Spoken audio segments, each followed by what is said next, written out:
Peace Not Fair, and Red Scare. I am, as always, your host, Christopher Paul Doug Dellamy, DMA. We are Duncanville High School in these United States, and today is February 3rd, 2021. And on this date in history, in 1924, Woodrow Wilson died. He actually died a year after Warren G. Harding, whose death is more interesting. Woodrow Wilson, he just died. He had a massive stroke back in 1919 and then just died. He won't be in the sequel. So today we're moving into one of the most important events in U.S. history, and that is the Russian Revolution. Especially for the last 100 years, very few events outside this country influenced the United States as much as this. It threatened our way of life. It threatened everyone in the world.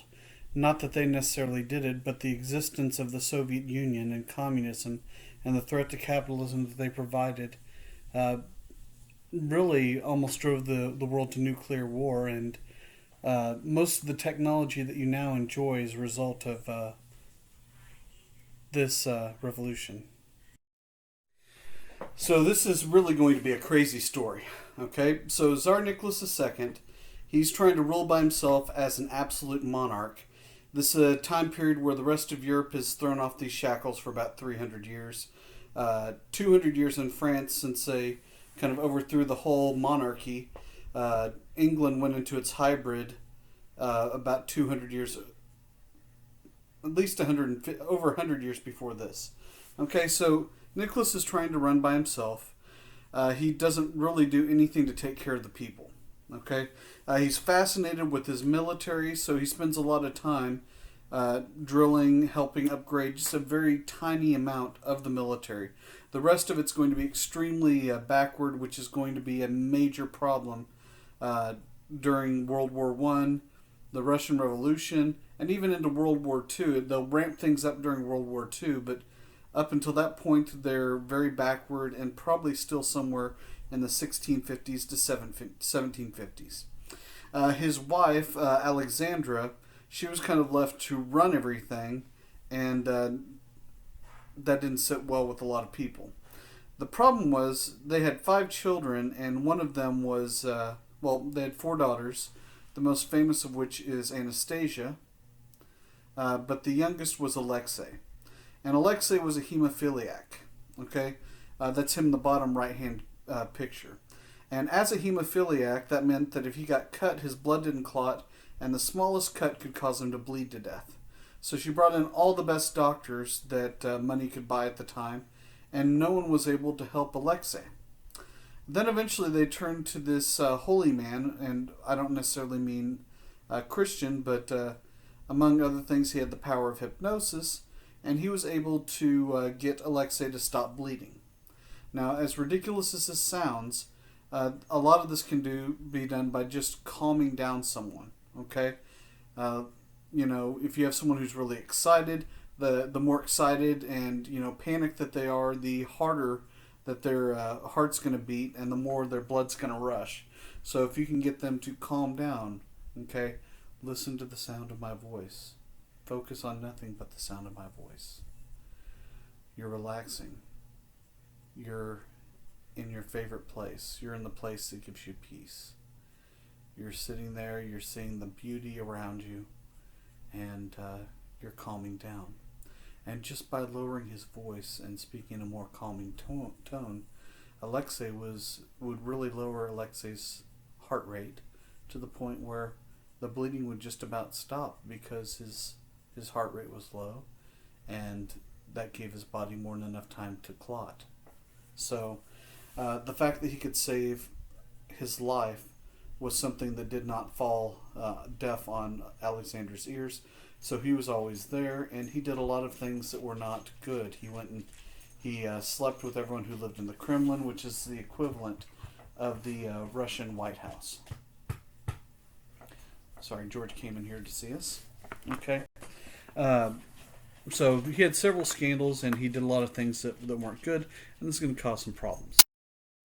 So whenever the war starts, You have a lot of people in charge of the military that are making a lot of money, and they look at the rest of the Russians, the poor, as well, basically peasants and garbage and pawns.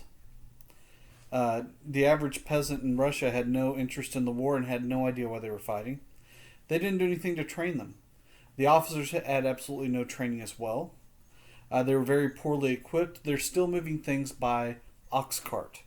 And I know that you've been passed by ox carts just rolling down the road as fast as they can go. But really, not only are they running things by ox cart, they're using much older guns than anyone else, to the point where in some places they're just using some tools for cultivation to use to fight in a war against some people that are running with machine guns.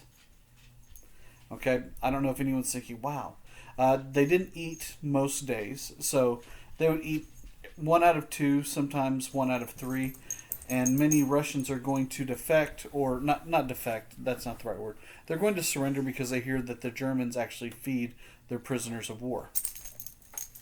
Okay, let's see what else. Oh, also, instead of having secret codes like most people in the military at the time, they broadcast everything, all of their orders in regular Russian. So if you spoke Russian, then you would understand everything that the Russians were planning on doing.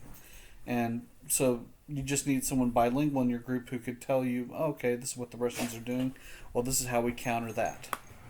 So the military is in horrible shape.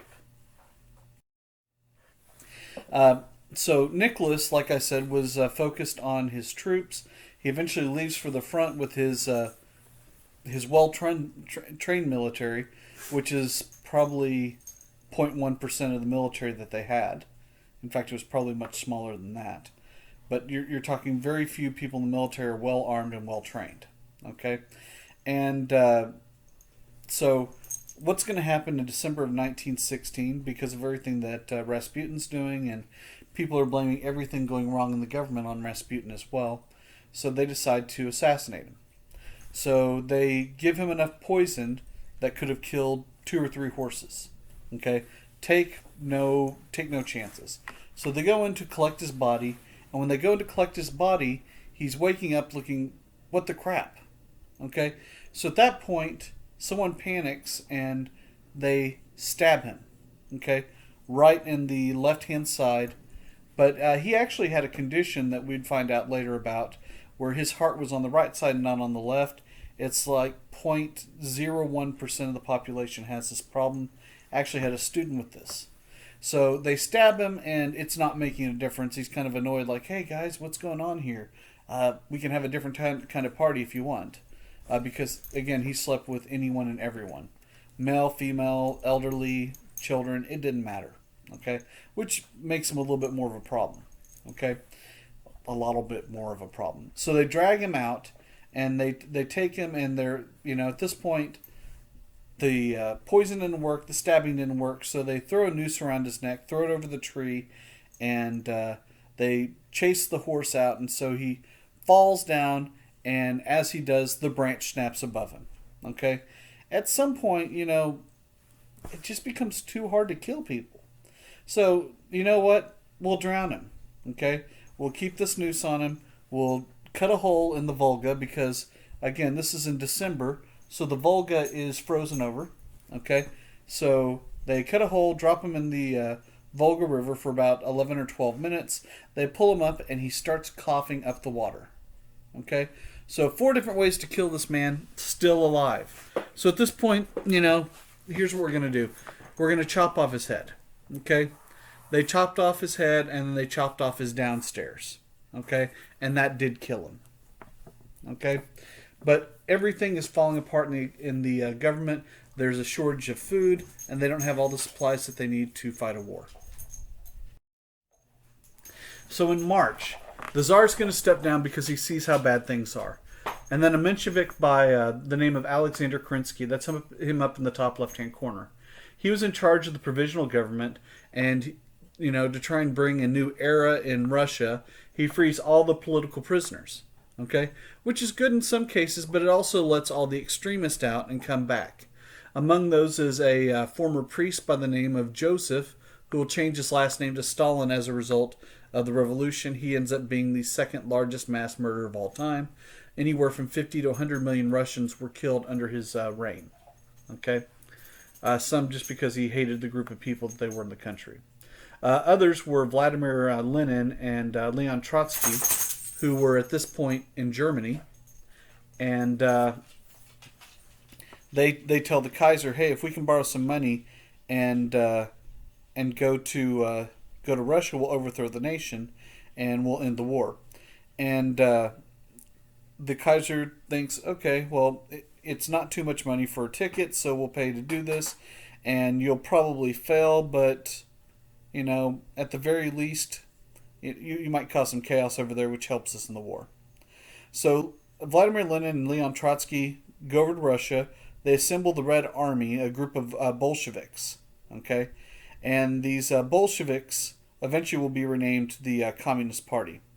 And so once they take over, they're going to negotiate a treaty, which we'll talk about on the next slide, and they form a new type of nation under this. Okay, named the Union of Soviet Socialist Republics, or as Americans call it, the Soviet Union. Okay, so again, a major moment in U.S. history, because from this point on, their existence threatens our existence. So the Treaty of Brest-Litovsk. Okay, Russia is going to give up Poland, the Ukraine, the Baltic provinces of Latvia, part of Lithuania and Estonia, and parts of Finland to Germany to peacefully get out of the war. So Lenin was good for his promise. Now, once Lenin takes over, he realizes that as long as one of the Romanovs, or heirs to the throne, are alive, that there's a chance that that someone's going to come back and try and put them back in power. So they take the royal family out into the basement into this little hunting cabin. Okay, there it is right there, quite majestic, right? They were taken into the basement where they were all shot and killed. Okay, their bodies were taken out and dumped in unmarked graves, and acid was poured over the top of them, and they were left out for a few days before they were completely buried. And so it'd be much harder for them to be identified. They were actually just identified. All of them were in the last I want to say 5 to 6, 7 years, 5 to 6 or 7 years. So if you're really interested, you can look that up and you can see that. So within 4 years, the Civil War was completely over. There's a battle between the Red Army and the White Army. The Red Army were the Bolsheviks, and the White Army were the Mensheviks. So when we talk about the Red Scare later on, it's going to be the Red Scare because of the Red Army. Now, meanwhile, back in the United States, we are raising an army. The other armies of Europe are going to call them the Doughboys. Okay, and that's a nickname for U.S. soldiers, and it really raises the morale for the Allies. When the Russian Revolution is over, millions of German troops are now free to fight on the Western Front. Okay, so this really is going to make a major difference in the war. And the truth is, it might have been better for the world had Germany won the war. They would have destroyed most of France. They would not have been unhappy. There would not have been the major depression worldwide because of the loss of Germany as a trading partner. And then Hitler never would have risen. You wouldn't have had the Holocaust, and if you would have had a war, it probably would have been about 5 to 10 years later than it was, and it would have been against Russia, and that might have gone completely differently, because I'm thinking that Germany, the U.S., or Germany and Britain would have been on the same side, and that might have made a difference in taking down the communist regime, which would have gotten rid of a lot of other little wars that take place afterwards, like in Vietnam and in Korea and even in Afghanistan. So, anyway, but we're not here to take alternative Mr. Dugdale history. U.S. General John Pershing, he will later on become the highest ranking officer in the history of the U.S. military. He is told by Wilson, you can do whatever you need to, but make sure that we have a separate army because, if we end up winning, we need to go to the negotiating table with a strong position. Okay? And they will create the most massive attack in U.S. history at the Battle of Argonne Forest, where there are well over 1 million U.S. troops that go and fight. Almost a tenth of them will die. Okay? Many from fighting and many just from the Spanish flu that's starting to hit, which will be carried back to the rest of the world, but we'll get into that here pretty soon. And German position after German position are going to start falling as a result of that. And this ultimately is going to be the thing that ends the war, is the infusion of U.S. troops. Now, part of the reason that we make such a difference over in Europe is the fact that they'd been fighting for 4 years and they were just at this horrible stalemate, and the U.S. uses different tactics, and somehow it does work. Some important people here. On the left-hand side, you have Alvin York. He killed 20 German soldiers at one point and actually captured 132 almost just by himself. It was a very odd thing. If you ever get bored, you should take a look at it. He wins the Medal of Honor in World War I. On the right-hand side, you have Glenn Curtis, and he mass-produced planes for combat in World War I for the U.S. and Britain. That's not the planes that he developed, because... Anyway, so November 11th, 1918, at 11 a.m., Germany finds an armistice. Now, an armistice is a ceasefire. Both sides wanted to stop fighting. They found that there had not been much movement, and so the only condition that the Allies required was for Wilhelm II, the Kaiser, to step down. Once they agreed to push him out, then this is going to end the war. Okay? So, anyway. So the war officially ended on that day at that time and under those conditions. Now, this is kind of the consequence of the war. Okay? About 10 million people altogether died fighting in the war. Okay? I know it says about 8.3 million, but it's much closer to 10 million. There were 12 people that fought, pilots, who shot down more than 50 planes each. There were 2,600 Allied ships that were shut down, or that were sunk by the German submarines. There were over 500,000 British troops that were killed, and they never found the body. Okay, there were almost 600,000 British troops that were killed, that were buried, basically on the battlefront. And you look at the 1.2 million Austrians killed, almost 1.4 million French killed, 1.7 million Russians killed, 1.8 million Germans killed. It was so bad in France that there was not a home that didn't lose either a parent, a child, or a sibling. Okay, that's how hard it hits France, and that makes it a little bit more understandable why France does not really want anything to do with World War II. And if you look at the chart on the top, that's just how many troops were mobilized in the war from each country. 7 million people were maimed for life, missing a limb, or permanently paralyzed. A lot of disturbing pictures. Unfortunately, I don't have time to show you right now. Almost 20 million people that were wounded in all nations.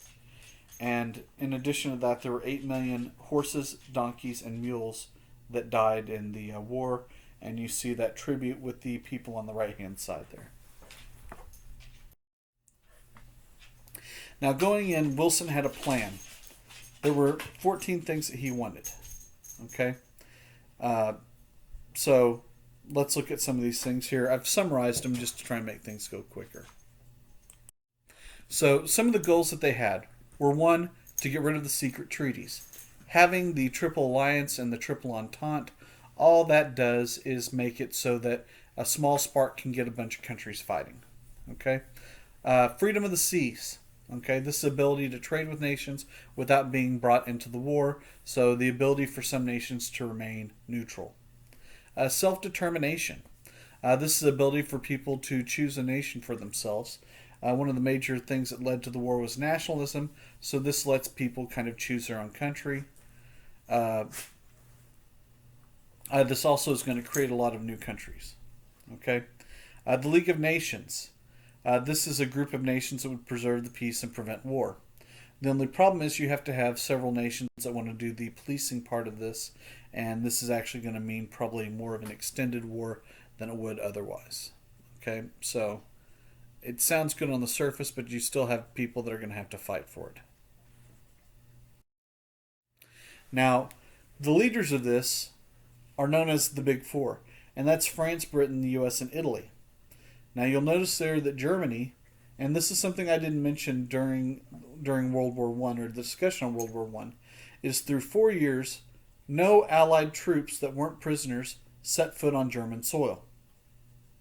Okay, they'd advanced into Russia, they'd advanced into France, into Belgium, and into the Netherlands, and at no point were they fighting on their own soil.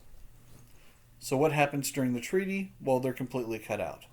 Why don't they say anything about it? Because at this point, the war's ended, everyone goes home, and a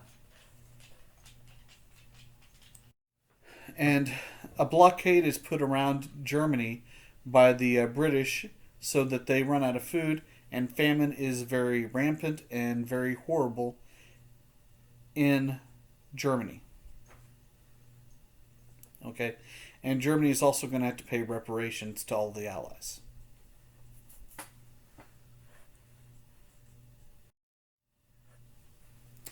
So as a result, Germany is going to be punished severely. So, number one, you have the war guilt clause. And this is going to be something where Germany has to take full responsibility for the war. So you realize that the minute that happens, they're going to be punished worse than anyone else. So first they're going to lose their navy. So all their submarines are sunk, and almost all of their battleships are also destroyed. Their air force is completely destroyed. Their army is reduced to 100,000 troops, and they can't have any of their troops in the Rhineland, the area between Germany, well, the area closest to France. Okay? They also have to give away land to France, even though France never crosses the border, and most of the time they're fighting a defensive war to keep from losing all of their territory. They also were not allowed to unite with Austria. And they were forced to pay reparations so high to England and France that Germany did not pay it off until 2010. I'm sorry, 2012. So it took them the better part of 92 years to pay it off. Although I don't know that they made many payments during World War II. Also, if you look at the map on the top right, they lose land over on the east side to create Poland. And, well, anyway. So just more problems that arose from this. So Wilson's trying to fight to get the Americans to agree to what's happened here. And the major problem is that even though Wilson was negotiating for the U.S., according to the Constitution, the right to negotiate and ratify treaties is done by Congress. So several senators asked to be part of the envoy to go over and negotiate this new treaty with the rest of the world. Okay, and Wilson turned them down. Whenever he goes to present it to Congress, Henry Cabot Lodge and several other Republicans ask to see it before he presents it to them. Wilson says, "Not on your life."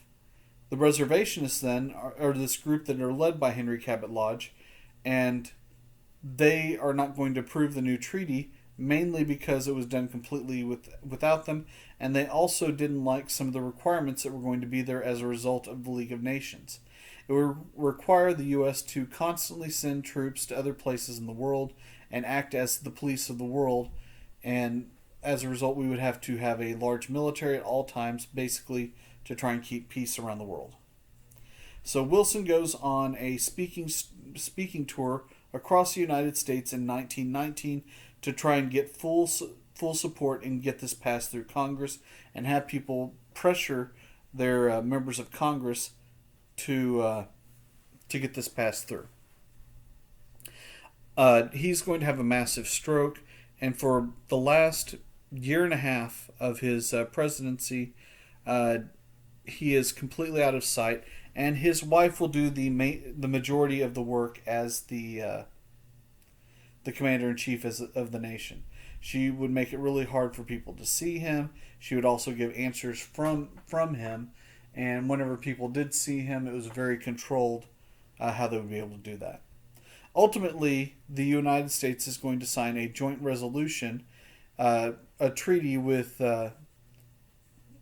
Germany, the Ottoman Empire, Austria, and it's going to be 3 years after the rest of the world signs the Treaty of Versailles. Now, meanwhile, this is something that was kind of overlooked at the time and really overlooked by history, by most historians until about the last year. And this is the flu pandemic, the Spanish flu. Actually, it shows that many people would say that it started in the United States and is then carried on to the rest of the world. It kills 1 out of every 17 people on Earth and infected 20% of the world's population. So whenever the coronavirus came out, it was something that after this happened, you couldn't ignore it, and you had to do something to prevent the world from, being hit on this scale. Again, 1 out of every 17 people today, you're looking at right around somewhere over about 400 million people. Imagine how insane that would be for those numbers to hit. And luckily we're still down. I think we've crossed, or we're getting close to crossing 1 million people globally. So it's 1/400th of that, and that's a lot of that has to do with precautions that have been taken. But imagine another 400 million people and just the crisis that would cause on Earth. The general crisis. Okay. Now this general crisis. Sorry. Let me talk about the general strike, and then we'll talk about why this is so scary. It starts in Seattle, and what happens is whenever some workers are going on strike, other unions are going to support the strike to help them meet their goals. Now, in a way, that seems like something that would be very useful. Imagine that the teachers in Texas went on strike to try and get better benefits and a better voice in things that happen in the district with them. Okay, and so the teachers go on strike in Duncanville, and other neighboring districts go on strike as well. So it's the entire state of Texas, all the people working with the teachers union. Okay, and then all of the local people that work in the manufacture of airplanes, they go on strike. Okay, so all the jets, all the people that are building planes, they go on strike. Then all the people that work for GM and for Tesla, imagine Tesla's supposed to be moving to Dallas Fort Worth as well, and you have a lot of people in those fields also going on strike. So you have a large number of people going on strike, shutting down a lot of things. Now, the thing that really scares people about this is the fact that this is kind of what was prophesied in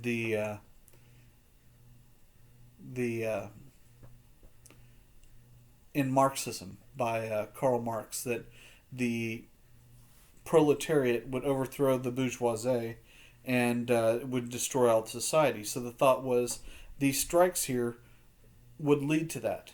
Okay, and this is eventually going to cause the Red Scare, and people are terrified that everything will be broken up and redistributed. Now, a different type of strike is taking place in Boston in 1919, and 75% of the police force go on strike for better pay and better benefits. It's so once that happens, then crime and violence go out the window. And the governor of Massachusetts, Calvin Coolidge, is going to call in the National Guard to stop the chaos of the Boston police strike. And then he's going to fire all the police and hire replacements.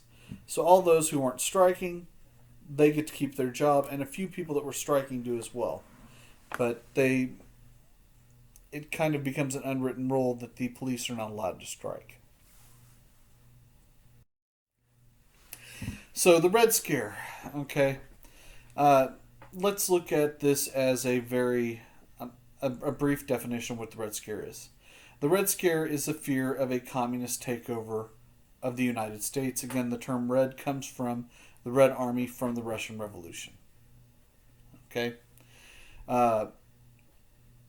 So, Americans are terrified of communist takeover. This happens in the 20s, and there's another fear of a communist takeover in the 1950s, and we'll get to that starting in the next unit. So, you have to wait till March on this one. Okay? Mitchell Palmer, he's the Attorney General of the United States, and he uses the fear of immigrants and communism to start this campaign. Now, a lot of this starts off right after his home is bombed. A group of anarchists go and place a bomb in his house. He's sitting working in his office. Then he hears his daughter coughing. He goes up to check on her. And as he goes to check on her, a massive bomb blows up in his house. No one's killed by this, but still, it's going to lead to him rounding up 6,000 suspects and deporting 249. And we're going to have to develop some type of system to prevent these things from happening in the future. What they decide to do is called the General Intelligence Division. Later on, it would become the FBI. Okay, so this is under the this is under the Attorney General of the United States. And the first time in 1924, it's going to be led by J. Edgar Hoover, who will run it for the next 48 years. He investigates anyone with communist connections, and during this time they find a lot of explosives in the mail going out to people. And people fear communism, so they're going to assault many of the rights of people. That's why in the bottom left-hand corner you see the political cartoon of Lady Liberty on the ground. Her shield of free speech has been cracked, so much like well, anyway, so it's been cracked, and then you see shreds of the Constitution and Declaration of Independence on the ground, and the very thug-like fixture of the police, slashing away at their rights. So, if you're wondering, or if you even know this, in the 1950s, they referred to people in the FBI as G-men, and the idea of G-man comes from General Intelligence Division. So, just so you know. That leads us to the end of today. I hope you got a little bit out of it. I hope that you're all feeling pretty well. It's another exciting day, and I will see you on the other side. Have a great day, and we'll see you soon. Don't cocaine, don't AIDS, and don't COVID. This has been a Doug Dale production. La da da da da da da da da da da da da da da.